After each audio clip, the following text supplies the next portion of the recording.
much, James, for the introduction.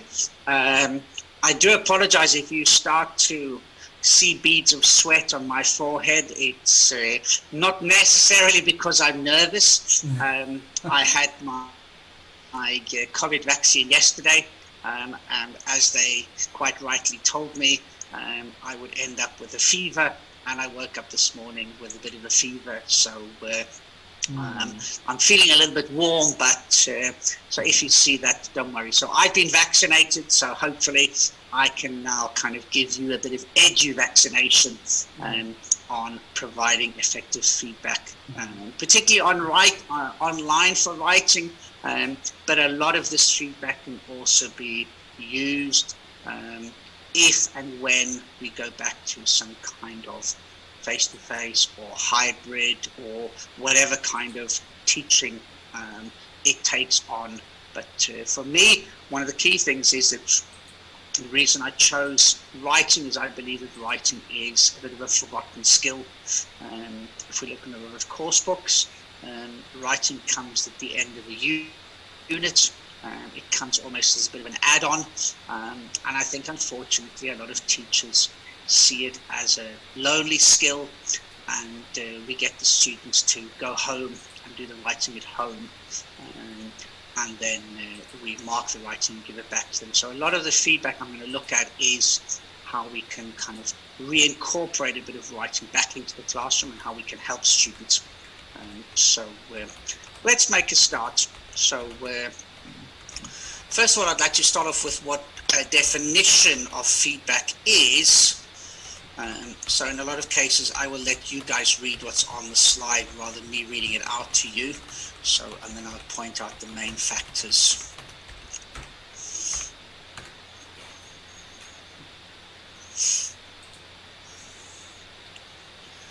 So this is a quote from Hattie and Yates, using feedback to promote learning. I think the key thing here is that the feedback is, we're talking about this gap in the student's learning and the student's knowledge. It's trying to reduce this gap between what the students currently know or what is currently evident in their production and what should be the case. So whether we use that as they are in a B2 class or they're in a C1 class, etc., and we know what the level should be, or if they're in an exam class and we're trying to get them to a certain level, or the students have expressed a desire to reach a certain level, we can use those as our two kind of parameters, where they are now and where they would like to be, and the goal is to try and reduce that gap in their knowledge. So if we look here at this cycle of feedback, so we've got the learner in the middle, and the learner produces, in this case we're talking about writing, so they produce a piece of writing and they receive feedback from the teacher. Now for me the key thing is that if the students don't actively engage with this feedback, and we'll look at this a little bit later on, ladies and gents, why bother giving them feedback? Because if the students don't look at all of your work, comments, etc., then you've wasted your time, and it's not achieving anything. And to be honest, as a teacher, we put in so much hard work that if we don't get the students to actively engage with the feedback we've given them, the feedback is not going to work and they're not going to make progress. So they need to actively engage, and we'll look at how we do that. Then from this active engagement, they can then modify their knowledge, and they can say, okay, I've made that mistake, I need to be aware of it, I need to work on it, I need to study that piece of grammar, that piece of vocabulary, I need to try my best to make sure I don't make the same mistake again. Okay. Then from this modification, we should see an improvement in their language production. They then produce more writing, we give them further feedback, and so the cycle continues. But the key thing is that if, and in my opinion this is the key thing, if the students don't actively engage with the feedback, then the whole thing falls apart. and the students are not going to modify their language, their knowledge, and they're not going to improve their writing. And then all we end up doing is just giving them the same feedback time and time again, and they're not going anywhere, they're not achieving anything. So it's very important that we work with the students to encourage this engagement with the feedback. And we'll look at ways of doing that a little bit later on. So, some thoughts for you guys to process. Anybody like to, feel free, I know you guys are on mute, but if you would like to comment, write something in the chat, please feel free. But all too often, we praise students and we say it was a good piece of work, or that was great, or well done. But to be honest, how does that help the student to identify and to close the gap? It's nice to be told it was a good piece of writing, well done, but we're not actually telling them what they need to do to get to the next level, or how far they've come from where they were before. So yes, it's nice, and a pat on the back is always great, but from a learning point of view, I'm afraid it's not very helpful. And that might sound cruel, but I think it's important that we're here to get our learners to the next level, to improve, to become more proficient, to achieve a goal.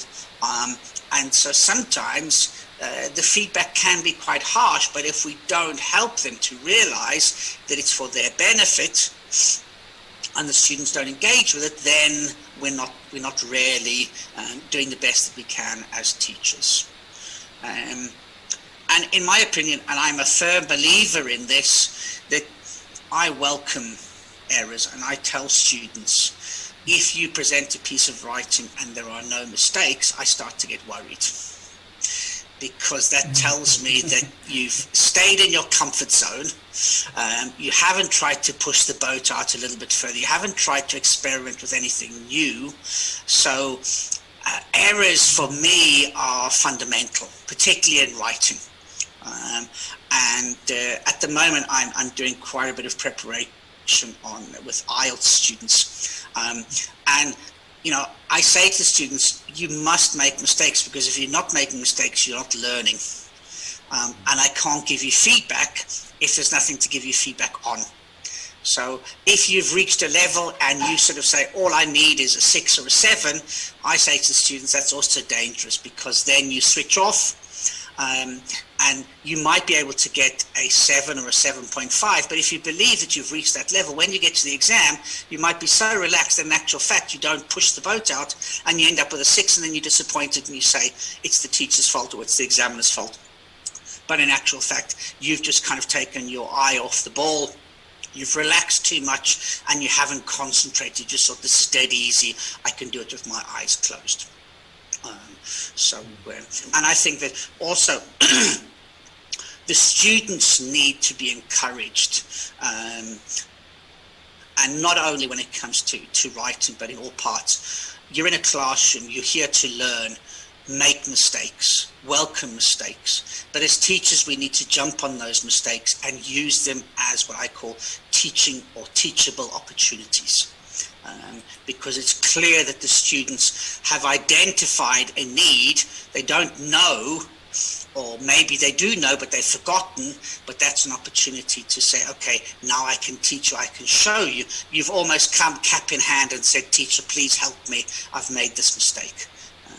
Because they've tried to do something that is possibly just outside their knowledge, or it's something they haven't 100% grasped. Maybe I've given them feedback 2 or 3 times, but they're still working on it. It's not been embedded, it's not consolidated in their learning yet. So some other thoughts. Let's have a look at this.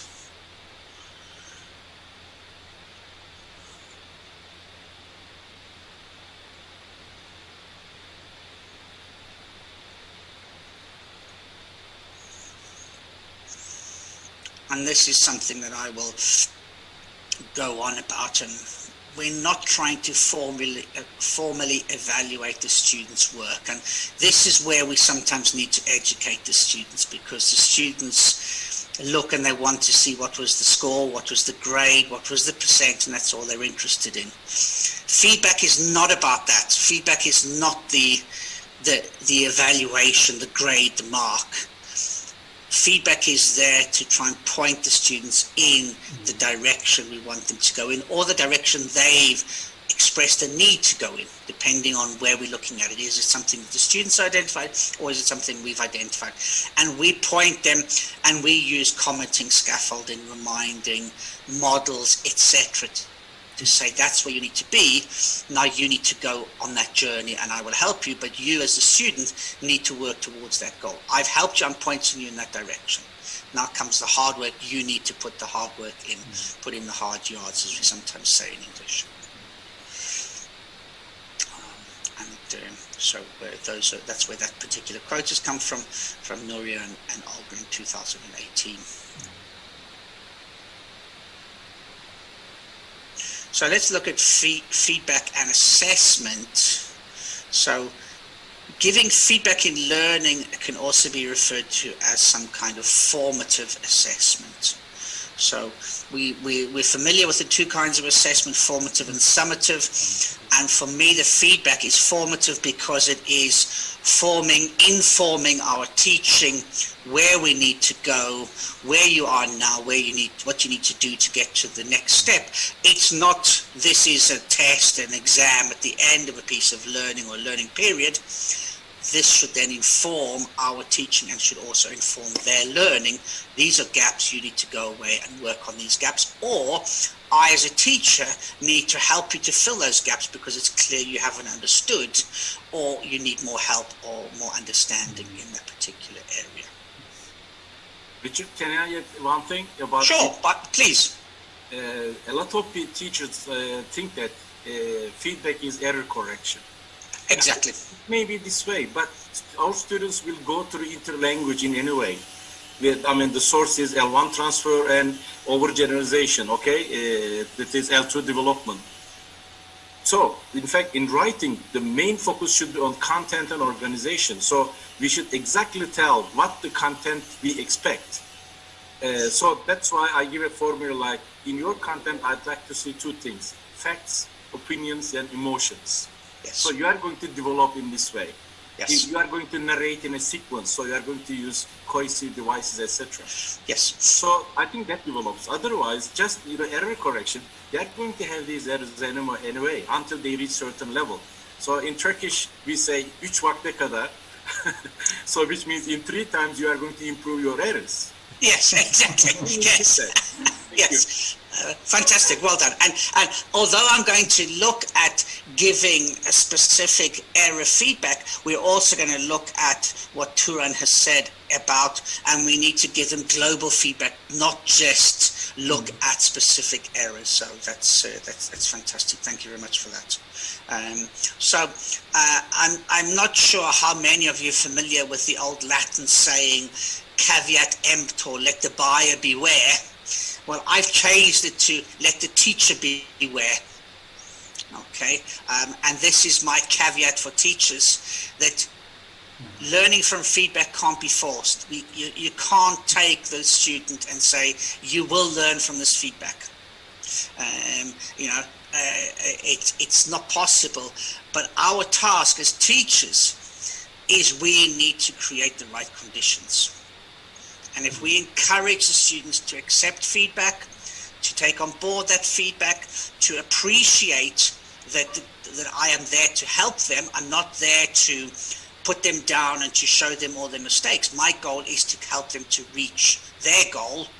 Then, by creating the right conditions, the students will be comfortable, they will feel comfortable, and they will welcome feedback. And eventually they will move away from saying, oh, what did I get? An A, a B, a C, 78, 79, what did you get? And they'll start looking at their own writing and they will compare it to what they did before.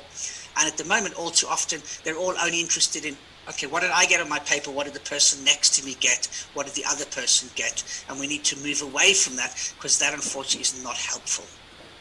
Because comparing the students to other students is not helping their writing. They need to compare to what they've achieved before and how far they've come or how far they've gone on their own individual journey. So not something that's going to happen overnight, but I think as teachers, we're always trying to create the right conditions for learning to take place. And that's the challenge, and will always be the challenge, to get those conditions right.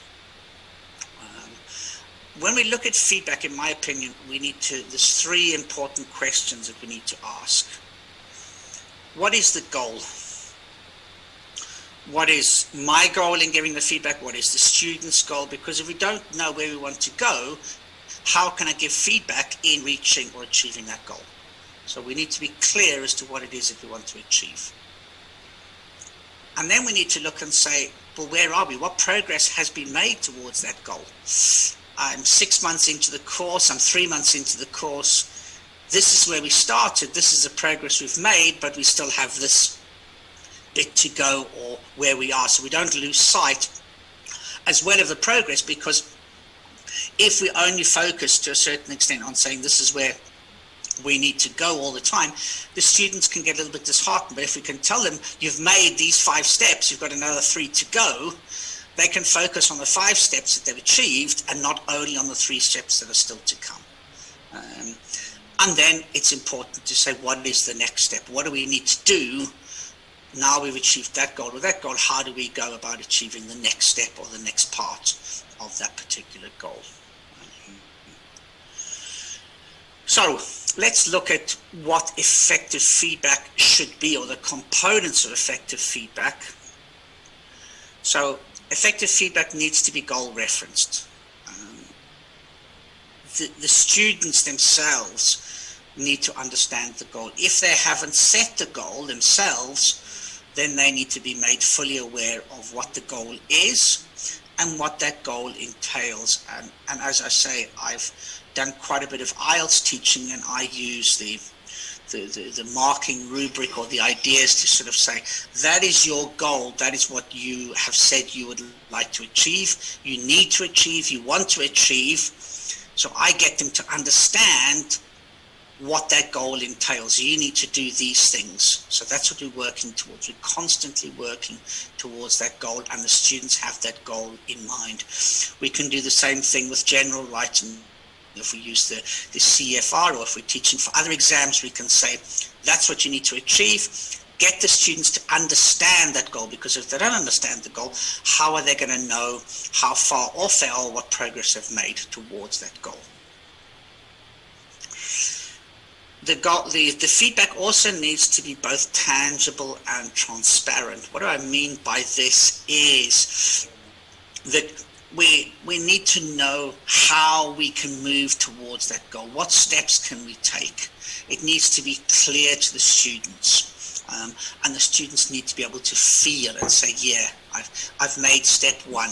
I've got another 9 steps or another 5 steps to make. But it's clear to me that I have achieved goal number 1, and I know what the other goals or steps, the other steps within this goal entail and what I need to do, and I know where I am with regards to reaching that. Okay. Effective feedback also needs to be actionable. So students need to be able to act on it. If the students can't work on it, use it, change their writing, then what's the point in giving them feedback? If they can't do something about it, they can't act on it. It also needs to be user-friendly. That the students need to understand that it needs to be accessible. If we're giving global feedback, because it could be global feedback depending on the kind of writing, if we're doing group writing activities or we're doing individual writing activities, or it needs to be accessible to that one student. So if our feedback is not understandable and they don't know, maybe we've used a correction code that we haven't let the students know, or we scribble notes and the students say, well, I don't understand what the teachers actually asked me, or they've maybe said something but I haven't understood what mistake I've made, then the students can't act on it. So it must be user-friendly. It must also be timely, and this I say with a caveat, because if we're teaching large groups, we can't give feedback overnight. We can't give feedback immediately, but we need to deliver it as soon as possible.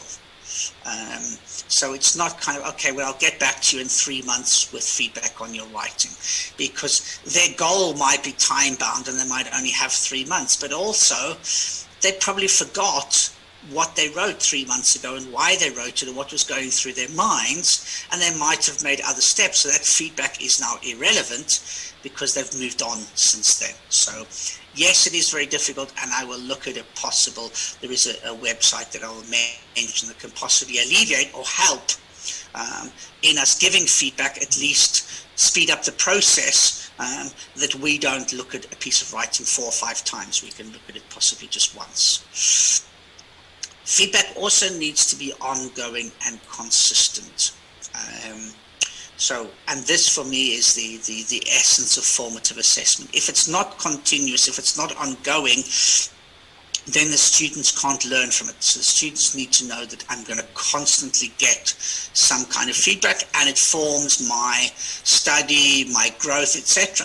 But also I need to make sure that I'm consistent in my feedback, and I don't sort of say, okay, today I'll accept that as a mistake, but tomorrow I'm going to mark it as wrong. So the students know, if I produce this level piece of work, I'm going to get this kind of feedback.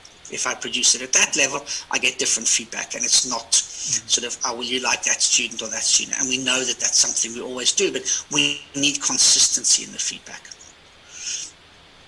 It also needs to be focused. What do we mean by that? Well, we need to focus on the behavior, not the character or the personality. So what have you produced, your behavior in your writing? That is grammatically incorrect. That is you've got the incorrect collocation rather than their style or personality of writing. So we don't make it a personal attack. It's basically feedback on what they have produced. We also need to make sure that the feedback is proactive. So sometimes it can be quite difficult because we sort of say, okay, I know that the student is going to react badly or is not going to be happy with my feedback. And so we can't delay and we can't avoid it. But what we can sometimes do is give them what we call a feedback sandwich. So it gives them positive feedback, negative feedback, and a bit of positive the other side. So we kind of sandwich the negative, the stuff that's going to be hard to take. Possibly we sandwich it with a bit of positive feedback here and there. And I think it's also important that we don't only look at the negative, that we highlight some of the positives as well, so that the students know, okay, yes, I have produced a great sentence or a great piece of writing, and it's not only the negative things that have been brought out, because feedback needs to go both ways. Feedback also needs to be descriptive, so we need to focus on the progress that we've made. Your goal is X. Where are you with regards to that goal? Not on the end result. And so for a lot of the time when I'm teaching IELTS students, I try to avoid giving them a band score and telling them what they would achieve. And I focus more on giving them general feedback, because the moment they start looking and saying, okay, I've reached that goal, or that's at the level that I want it to be, they take their eye off the ball, and they don't keep trying, they don't keep pushing. But now and again, they need to know where they are. Where are you with regards to achieving your goal, not always on the end result. We've said this before, it needs to be balanced, so we mustn't only focus on the negative. And as teachers, it's quite easy to do that because we are drawn into the mistakes, but we also need to look at good examples, good structures. And it could well be something that we noticed that we've pointed out to them before and they've now corrected it, or they've used it correctly. There's a great opportunity to say, well done, fantastic. Here you have corrected, or you've used that collocation correctly. So well done is not enough, but tell them what they did. Give them feedback. It's nice to see that you've used that sentence structure, or you've got that collocation, or you've worked on that dependent preposition and you've got it right.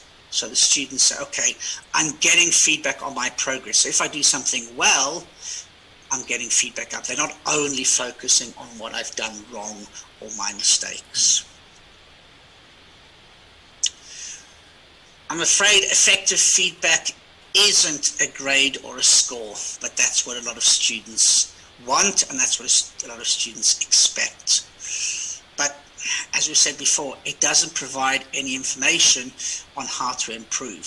If I tell the student that, you've got 70%, 75%, they'll sort of say, okay, well, I know that I want to get 80 or 90%, but it doesn't tell me what I need to do to get 80% or 72% or 73%. It just tells me that's where I am at the moment, and it doesn't give me any information on where I need to go. And as we said at the beginning, feedback is all about trying to close that gap between where we are and where we need to be. And I think that this is where we need to educate our students into what feedback is and why I'm going to do this, and show them the benefits, because obviously this is what they expect. So we need to use this opportunity to say, in my class, this is what I'm going to do, and this is why I'm going to do it. So it might be different to other teachers, but you will see the benefits with time. So please don't expect this, that, and the other. This is how I'm going to do it. Okay? Effective feedback isn't about value judgments like good or interesting, because it doesn't tell the students why you're making that judgment. On what basis is it good? Is it good compared to what the others have produced? Is it good compared to what I produced before? So again, you're not telling me the basis on which you are making that judgment, so it doesn't help me to move forward. It isn't advice and assessment, because advice is too vague. Be more factual. Good piece of writing, try to do X. It doesn't give me enough concrete stuff to work on. An assessment, as you said before, doesn't give me any real direction.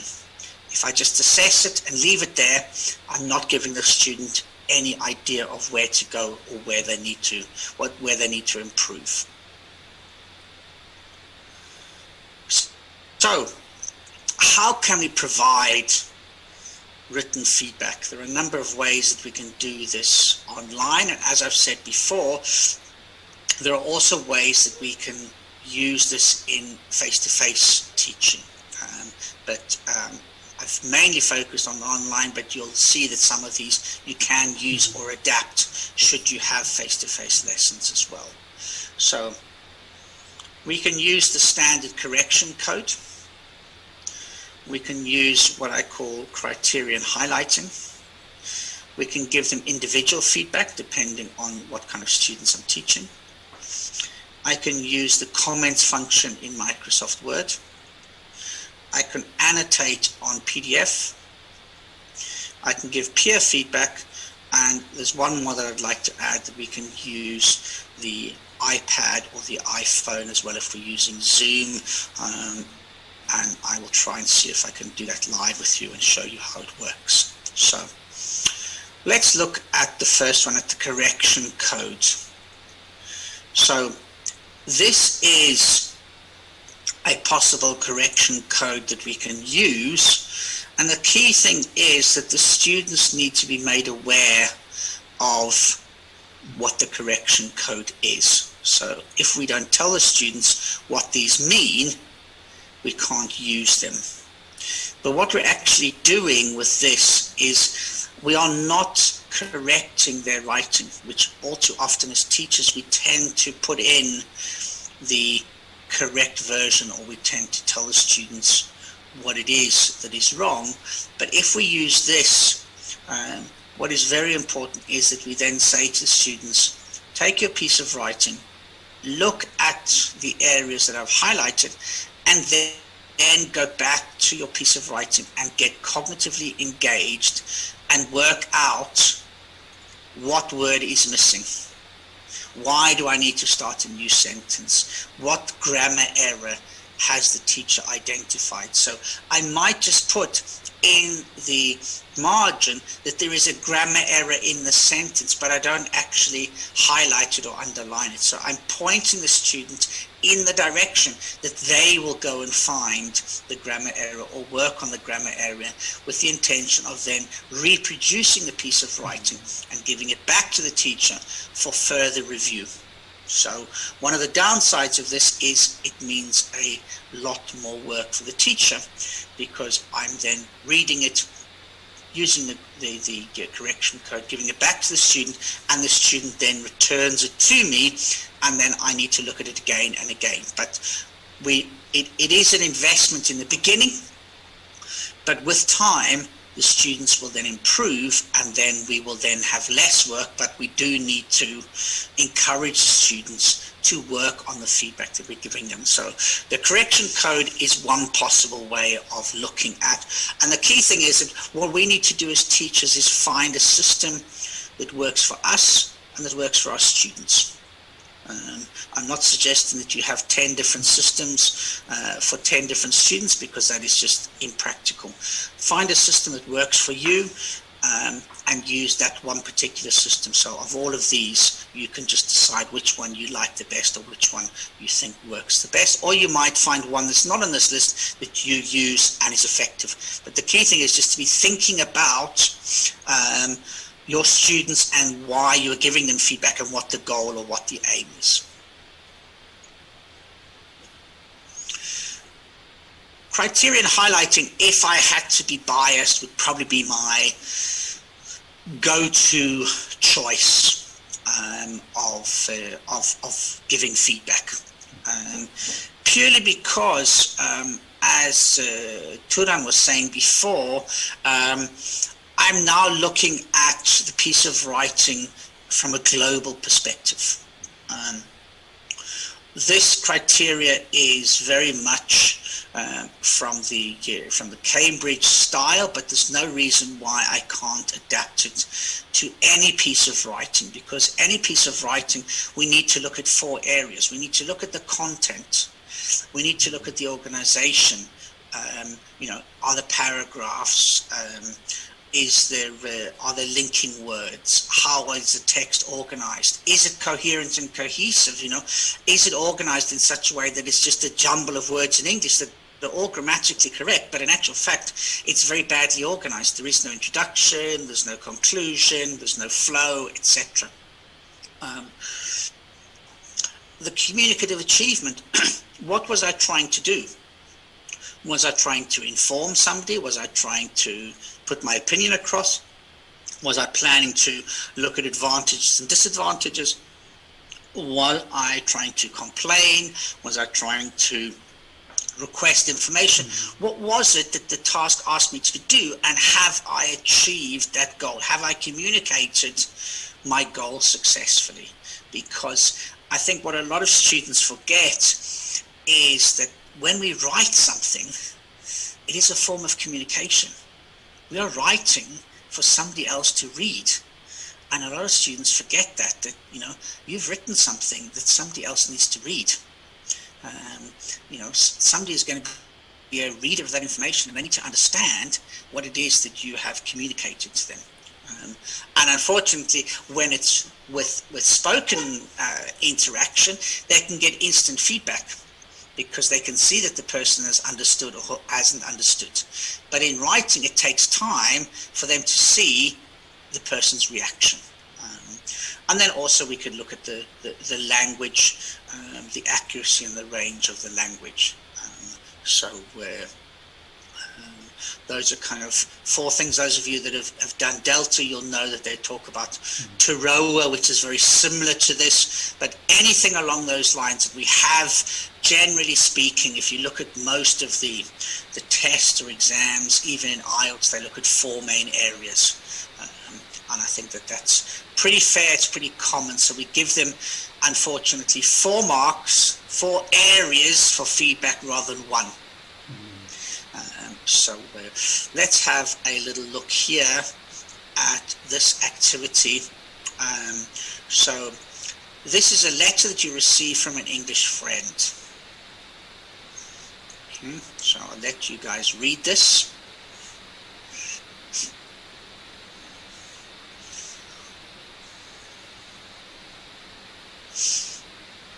Okay, so they've received a letter from an English friend, and they have a couple of tasks. They need to write a letter giving your friend some advice as to what to do with the money. The letter should be about 100 words. So if those of you that are familiar, this is from a Cambridge preliminary B1 exam. Okay. Now, the next one, I need to warn you, as teachers, a lot of the time when we see this next piece of text, we kind of itching to get out a pen. In the past, it used to be a red pen. Now, possibly we say red is no longer so user-friendly, so we use green or purple or whatever. But we'll be itching to get out the pen and start underlining, highlighting the mistakes. The one advantage of teaching online is you can't do that. Although with Skype, with Zoom, you can annotate. So please don't be tempted to all dive in and try and annotate the text. I do apologize that you're probably going to be scratching the screen and wanting to underline or mark the mistakes. But I would like you to have a look at this piece of writing, and then in the chat, tell me how you would currently, give them a mark or feedback. What would you tell the students? Would you give them a global mark? Would you highlight the errors? What would you do with this piece of writing? So on the next screen is what the student wrote. So have a look at that. And as I say, I apologize for the fact that you'll probably be itching to write on the screen or print it off and highlight or look at the mistakes. So either in the chat or unmute yourselves and tell me what.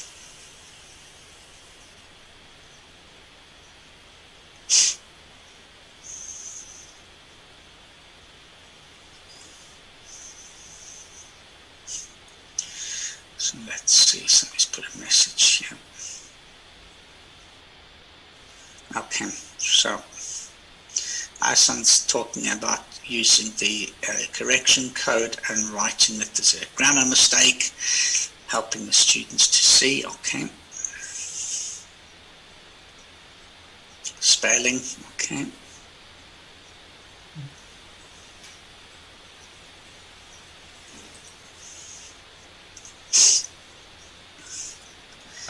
So clearly, as a teacher, unfortunately, what we notice is we notice all the mistakes, correct? It's natural. That's what we are trained to do. That's what our eye notices. Possibly when we hear people speaking, we hear their mistakes, and we focus in on the mistakes. Okay, so, hello, Chris, that good news, and we immediately sort of it stops, it jars, etc. So what I'm going to suggest is that we take a step back and we sort of say, right, okay, in the beginning I might need to read this text 4 times. So let me forget about the grammar mistakes. Let me look at the content. Let's remind ourselves what the students had to do. They had to write a letter giving their friends some advice as to what to do with the money. Okay, so did the student write a letter? Yes. Yes, they did. They wrote, hello, Chris. They wrote, I await your answer. And there was some kind of salutation. So from the format of a letter, they actually got the format pretty well sorted. Okay. Did they give the person some advice? Yes, they did. They said, you can to buy a camera. It might be grammatically incorrect, but they responded, they gave them some advice. You could buy a camera, or you could go on holiday, you could come and visit me. Okay, they gave them a suggestion about what they could do with the camera. Okay, then what about the organization? Well, they have tried to organize it with an exclamation mark. They've got a few attempts at paragraphing. I await your answer. Then we can go into looking at the grammar mistakes and the vocabulary mistakes. But if we don't look at it from a global point of view and say, okay, what were you trying to achieve? Let me give you some kind of feedback. This was good, this was good. However, here you've got mistakes. We go straight into the mistakes and we lose sight of the good things, the things where the students have possibly made a good attempt. Maybe we've looked at letter writing and structure and they've got that right, but clearly we need to work on some of the areas with regards to the language and the vocabulary. So if we look here, we've sort of said... Can I add something, Richard? Yes, sure. Could you go back to your slide? Yeah. And when I have such a piece of writing, I always think that I am communicating with this A2 level student and he's or she is trying to communicate me because of an event. Yes. But that person has a very limited English. Yes. So can I just have a block and say, I don't understand you, or try to understand the person? Yes. Because the purpose is communication here, rather Exactly. than focusing on how the syntactic structure, which words, etc. But that's the responsibility of the receiver to understand and have a communication. So if you look at the issue from this perspective, then you focus on the meaning and try to understand it. But as a teacher, yes, we cannot help dealing with mistakes. Thank you. Yes, yes. Pleasure. Wonderful. Thanks very much. And I think that is the key thing, that if we look and we sort of say, so let's look at this according to the content, the communicative achievement, the organization, and the language, we see things completely differently now.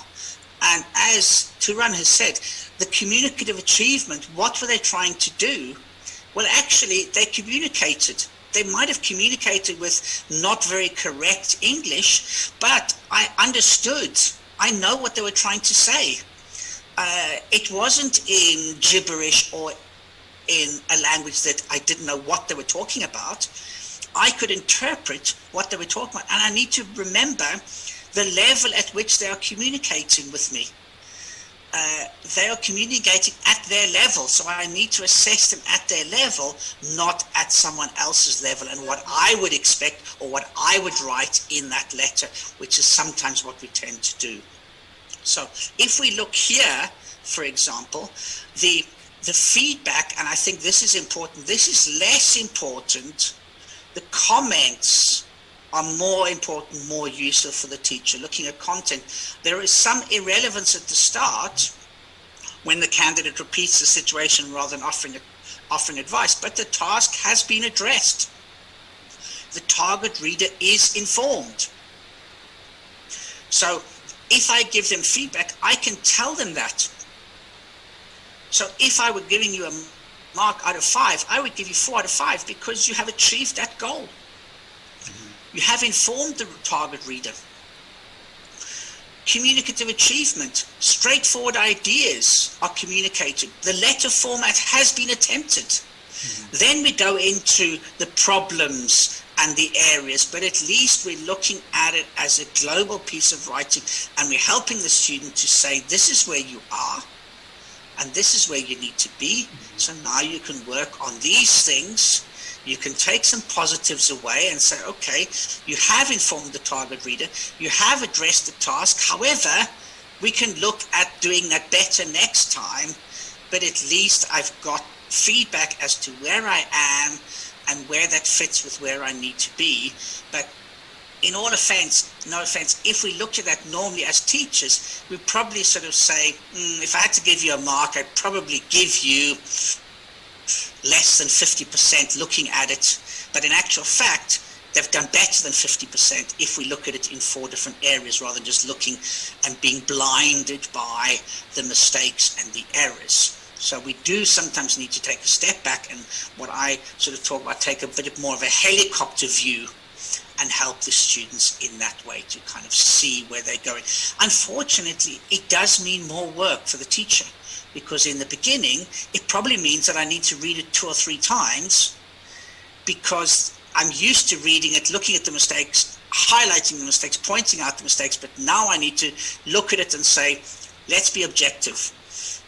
The communicative achievement, did they achieve the goal that they set out to do? Yes, they did. Forget the errors. Let's look at that as one task. Then let's look at the content. What were they doing? How is it structured, etc., etc. Then I can go in and start looking at the mistakes. And if I do it that way, I tend to actually realize that the mistakes aren't quite as bad as they first seemed, because yes, they're mistakes, but they haven't stopped the reader from understanding the goal or what the person was trying to put across. And I say, yeah, so the student missed off the third person S, but guys, how long does it take? We drum it into the students and we tell the students the third person S, the third person S, but does it stop us from understanding he works or he work? We know what they mean. we haven't misunderstood the message, but the students will correct that when they are ready, and we can keep pushing them and keep pushing them, but keep telling them that the third person S is missing, to be honest, is not really helping them. We're focusing on that mistake and not looking at their other progress and what they've done. So sometimes we tend to focus on the things that we as teachers know are wrong, whereas we're not necessarily giving them useful feedback to make progression. And we focus in on those errors rather than on proper feedback. Can I add something? Yes, please. Yeah.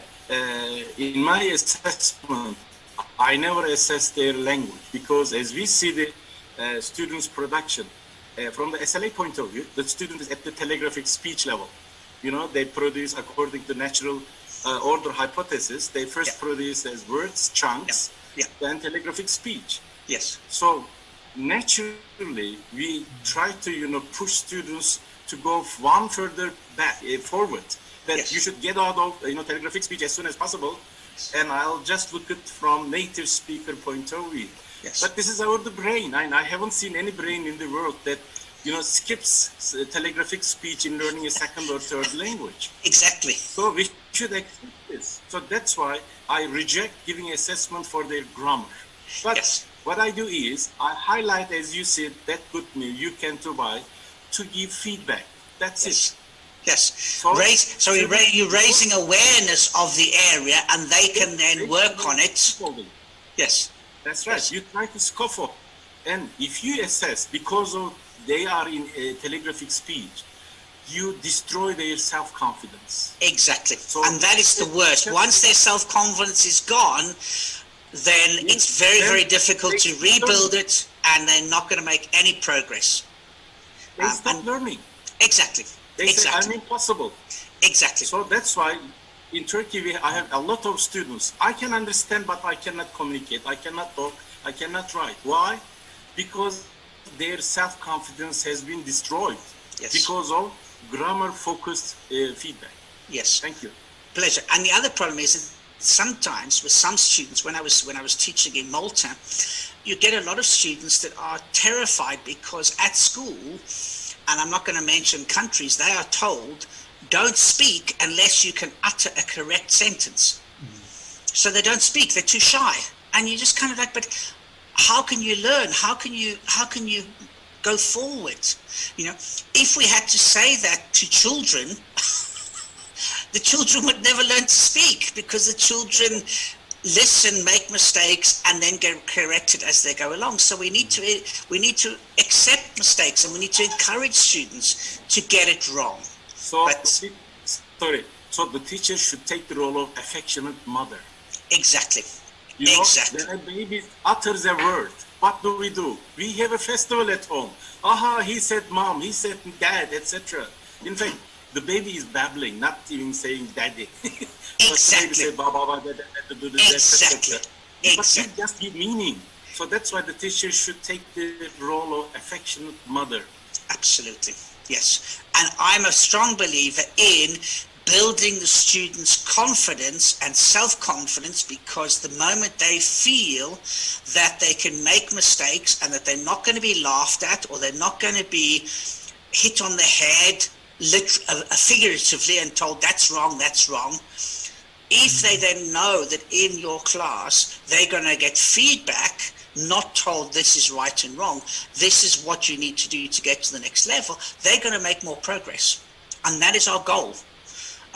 We want the students to leave our classes and become independent learners. It doesn't mean that our role as a teacher will cease to exist.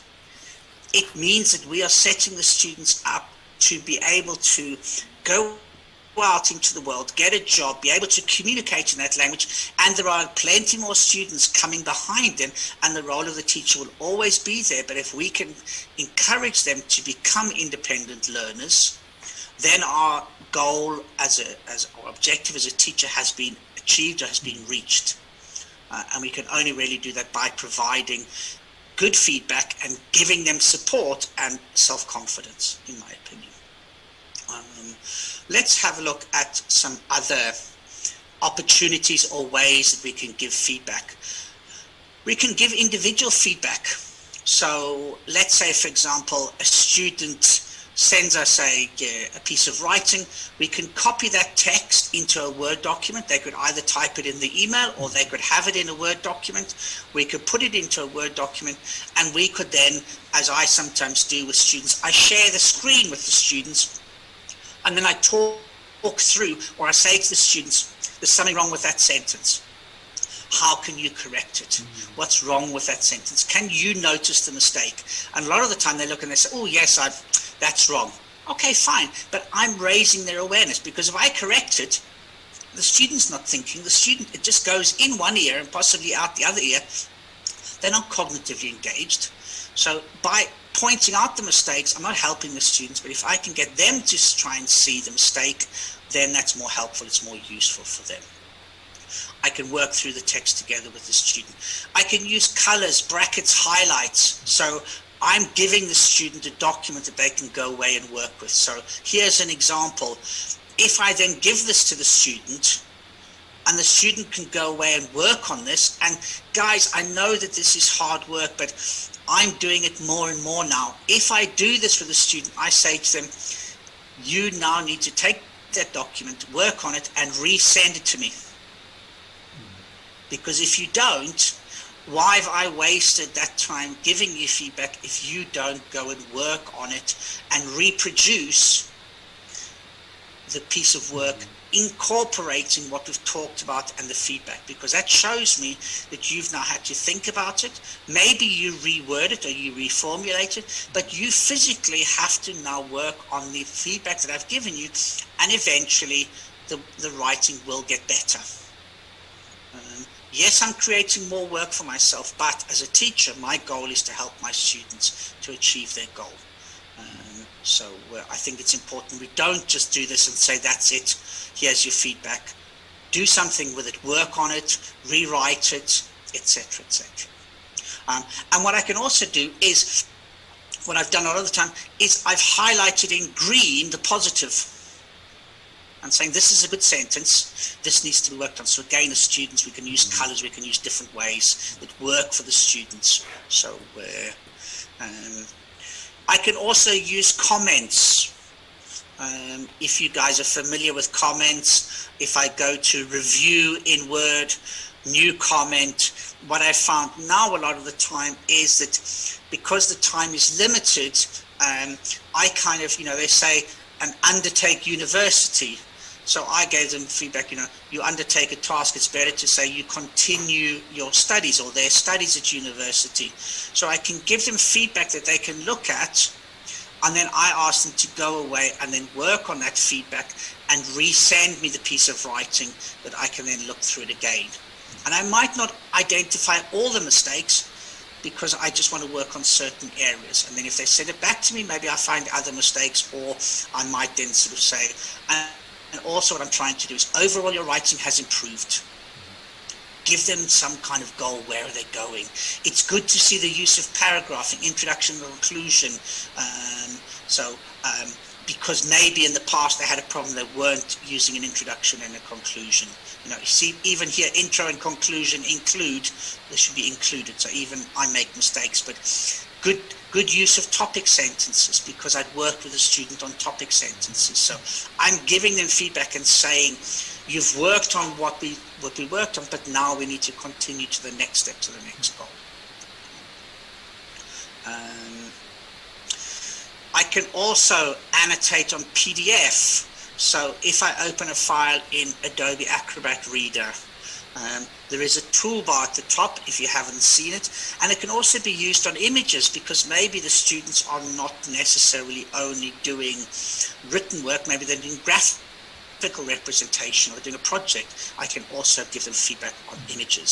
So at the top of Adobe Acrobat Reader, I have comment, highlight, underline, strike through, and the pen that I can write on. So I've got different ways of giving them feedback. And here you can see there's a comment. If I click on the comment, if it was open, it comes down and it tells me during the day. So I've put there. One of the great things with Adobe is I can actually put @ and the student's email address, and then they receive an email that says that there's one new comment in this document, and I can then go and read it, so I don't need to email it to the student. The document automatically identifies and tells the student the teacher's given me feedback or the tutor's given me feedback. I can go and find it. Okay.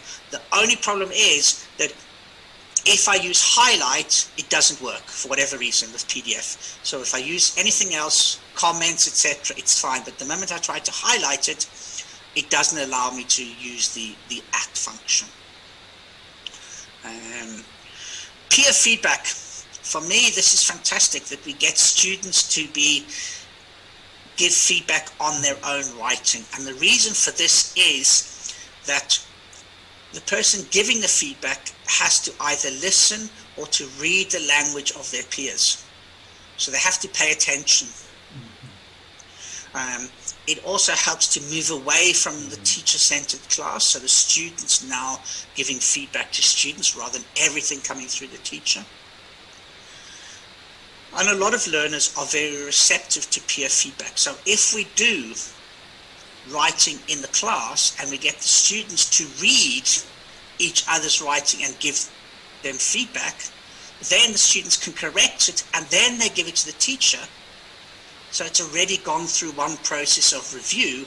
So hopefully by the time we get to see it, they've kind of ironed out a couple of mistakes or a couple of areas. So it makes our job a little bit easier because they've kind of given it to somebody else to read and they've had a look at it. What's very important is that obviously the students are not going to be at a level to look at grammatical errors, but they're going to give global feedback as to it makes sense or it doesn't make sense, or I don't know what you're talking about, or it wasn't clear, etc. So they're looking at the content and the effect on the reader.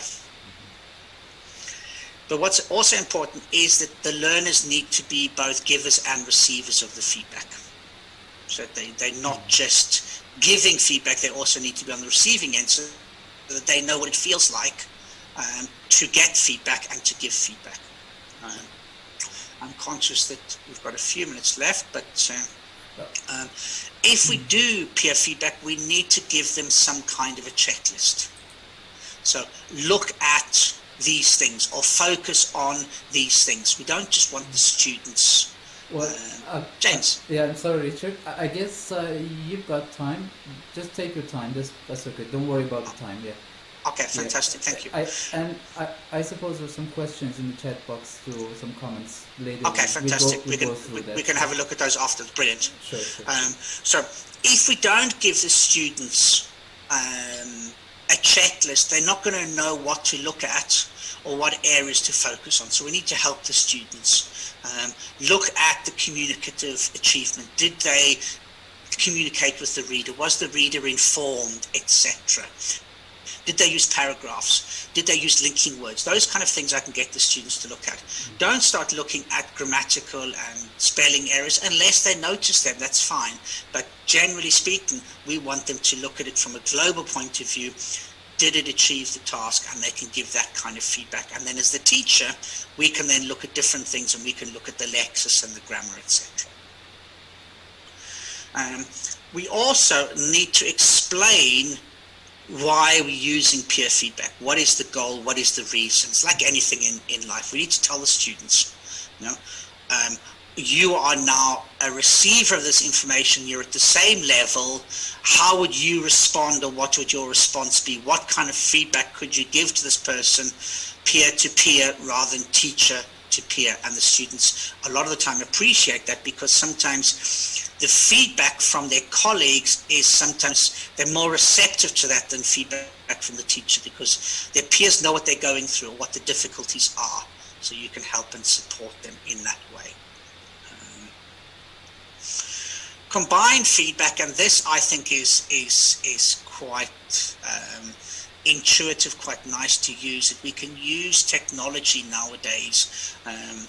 Screencast-O-Matic, Snagit or Flipgrid are all video recording devices. Screencast-O-Matic I can use to take a video screenshot of my screen, so I can actually record myself giving feedback. So I can say, so if we look at the first sentence, and so I can give feedback asynchronously rather than synchronously. So I can tell the student, so in the sentence, have a look at the sentence because it doesn't make sense, or I'm not sure what you mean.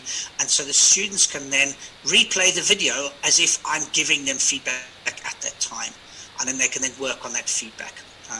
Snagit, generally speaking, is there is a free version. Flipgrid is also great if you wanted to for speaking feedback, and the students could record a presentation and I could give them a video recording back again. But Screencast-O-Matic is like the old traditional way we used to take a screenshot. Now we can actually take a video of our screen and we can talk through it. So before I go on to this, I'm just going to try and see if I can stop sharing and show you one other thing that hopefully will work. I'm not sure if you are familiar with, if you use Zoom, you have share screen, you have whiteboard, and then you have this thing that says iPhone, iPad. If you haven't used it before, I'm going to try and show you. Hopefully it will work as I do this. So I click on my iPhone. I have my iPad next to me, and it says if I switch on my iPad, I can then go to screen mirroring, and I will then have my iPad as a second device. So now I am sharing my iPad. So if I just take this piece of writing that the student has possibly sent me, or I have a document, I can then take my pen and I can write on the text, I can underline, I could be talking through with the student as I'm giving them feedback. So it might be an image, it might be a Word document, but I can also come to annotate on Zoom, and I can also annotate in the same way that I could draw on the screen using my computer rather than using my iPad. But that's another way that, if the student has sent me a document, all too often, sometimes students are using iPads and they send it as a keynote, or they send it as a note, as a Word document, a WordPad document, and I can't open it on my computer. I can open it here and I can still have access. I don't need to get them to send it in another way to me. So I just wanted to show you that that's possible, and all I need to do is be on the same Wi-Fi network. The last thing I'd like to share with you, I don't know if any of you have come across this before. So if I go to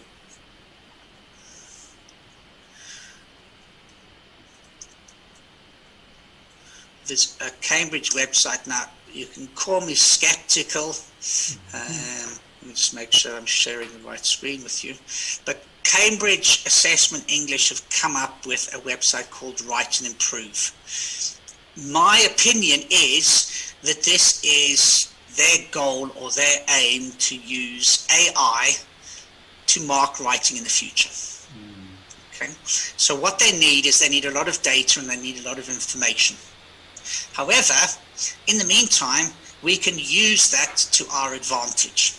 So as teachers, it's free of charge, so we can get our students to create a profile or to log in. They can sign up with Facebook, as I've done in the past, or I'll sign up with this. Okay, so I'll just reduce this because the size of the screen is a little bit, okay. You'll notice here that they've got Write and Improve for different levels.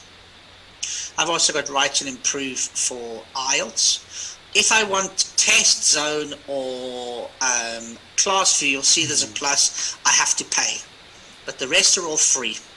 Okay, so what I like about this is that if I come down to, I should have my writing somewhere. So progress, which is writing. Okay, so if I come to the top here and I look at what I do is the students, this is the task, so my daily life, so the students type in their answer. Okay, so probably better if I can show you this once I've, so the students take a task. I'll do this later, so let's move that out the way, ask me later. So the students are asked, according to most doctors, adults need 30 minutes of physical exercise at least 5 times a day to be healthy. So students type in their answer, boom, boom, boom, boom, boom, okay? At the bottom it tells you how many words I've written, and I then click on check. The system goes away and it processes the information, and on the right it gives me feedback. And this feedback was what I was trying to show you here. So if I just take this one and I go down and I say, okay, this is the feedback that I've been given about daily life at school. So it gives me an exclamation mark. So I click on the exclamation mark and it says that the end of this word is unusual. Perhaps activities is better. So that's not telling me. And then I can read through all of it. I go back to my original text and I correct it, and then I check it again. And I check it again. And I could check my work 15 times. And what I like to say to my students is, type your answer, put it through Write and Improve, and then send it to me after you've checked it 4 or 5 times. So that by the time I get it, the basic mistakes have been corrected, and I can now look at the syntax and the meaning and the word structure and the word order. I can really get down to the nitty-gritty of what you need to work on, rather than me being bogged down by basic mistakes. And hopefully the students are going to be actively involved and engaged by saying, okay, I need to remember it's activities with an IES, not with a Y. So let me change it, let me try it, let me type it, etc. And as they go through, they've got different symbols. The lunch, typical mistake, doesn't look right to us. So they don't take to them, take out the, they point them in the right direction and say, think about it. Oh yes, I remember the teacher said breakfast, lunch and dinner doesn't take an article. Or they forget about it, and then we need to remind them and say, remember breakfast, lunch and dinner, because you've noticed that they've made that mistake. Here we've got there are, and there's something here, so I click on the arrow. It says there's a missing word. Did you forget something after the word? Do you need to add a or something similar? So they need to decide. They're not given the answer, but they're prompted, they're pushed in the right direction. Here, again, there's something missing. So again, the students, and it's free of charge. So the great thing is that the students can use it. They have all the topics. So you can just point them and say, choose a topic, write on it, and they can then use it. So in my opinion, it's a great way to start the feedback process and to lighten the load, but at least the students are going to get their writing feedback on their writing at least 3 or 4 times through Write and Improve, and then I'm going to give them feedback as a teacher, and hopefully with all those changes they're cognitively involved and engaged, and their writing will improve step by step. So I'm very conscious that I've gone a little bit over. Let's have a quick look and see what questions or comments we have in the chat. Fostering ownership. Any questions that you guys would... Rather than question, I'd like to add one thing. Sure. Especially this program also encourages students to write within 300 and 350 words. Yes. So usually when you ask them to write it again, they just 1 sentence or 2. So it's very important that we encourage them to write more, and our assessment tool should be number of words rather than sentences or statements. Exactly. So that's why if you just encourage them to use words, you let them to organize in any way they like, because they are free to organize. But the number of words are important because they have to add more content. Thank you. Pleasure. And what I also find, and I say to the students, particularly, and as I say, I apologize because I keep sort of talking about IELTS, but you say to the students, if you look, and a student in their conclusion in task 2, the conclusion is a paragraph, it's not a sentence. And it's obvious to the examiner that I've counted the words, I've realized I've got 230, so I make my conclusion extra long to reach 250, but I haven't planned and I haven't thought about it. All I've focused on is the number of words instead of planning it and saying the words are insignificant as long as I tick all the boxes, and if I've thought about it, if I write 260, 270 at least, I'm writing, I'm not just focusing on 250 words that might be grammatically correct, but there is no cohesion, there's no coherence, there's no thread. It's just a jumble of words in English that in actual fact don't achieve anything. And that's unfortunately what a lot of students can't realize, that I've got 250 words in English, yes, but they're just words. They're not sentences that don't link together in any way. And that reminded me of one thing. I'm sorry for the interruption, but no problem at all. I have twins, and their teacher wanted them to introduce their family with 700 words. Yeah. I said it's impossible for, middle school. I mean, 7th grade student to do this, or 6th grade. Yeah. But my son said, no, it's easy. So what they do is, my father's name is this, my mother's name is this, my sister's name is, my brother's name is this. So they count all the family members. Yeah, and they get to 700 words quite easily. And he said, okay, the next thing is, my father... So your connection's breaking up a little bit. So he said, so they count all the members, 1,000 words. Why do you bother? Exactly. That's the problem. It's also choosing. I think in one of the things yesterday, they were talking about the high frequency words and focusing on words that are important, etc. Azra, I think, here has written that how can we create our adult students' environment to provide interactive feedback in an online university context? Well, I think the key thing again is... Yeah, excuse me, Richard. Could you please stop sharing? I mean, we get back to standard view. Yeah, yes. That would be great. Thanks. Thank you very much. No problem. I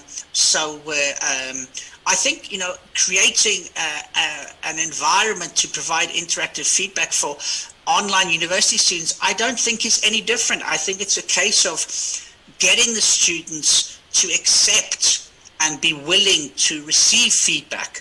And that feedback, as you said before, could come from their fellow students. It doesn't have to come from you as the university lecturer. But I think it's a case of encouraging students to be open to feedback. That for me is the key thing. Once you've broken down that barrier, then I think it will come more naturally and there'll be interactive feedback and students will be willing and open and they'll almost ask for feedback because they realize the benefits.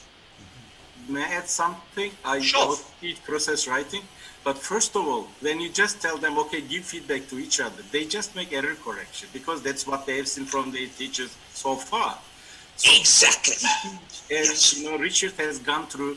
Maybe you should go through the same slides about giving effective feedback. As a teacher, you perform it for about first writing, second writing, third writing.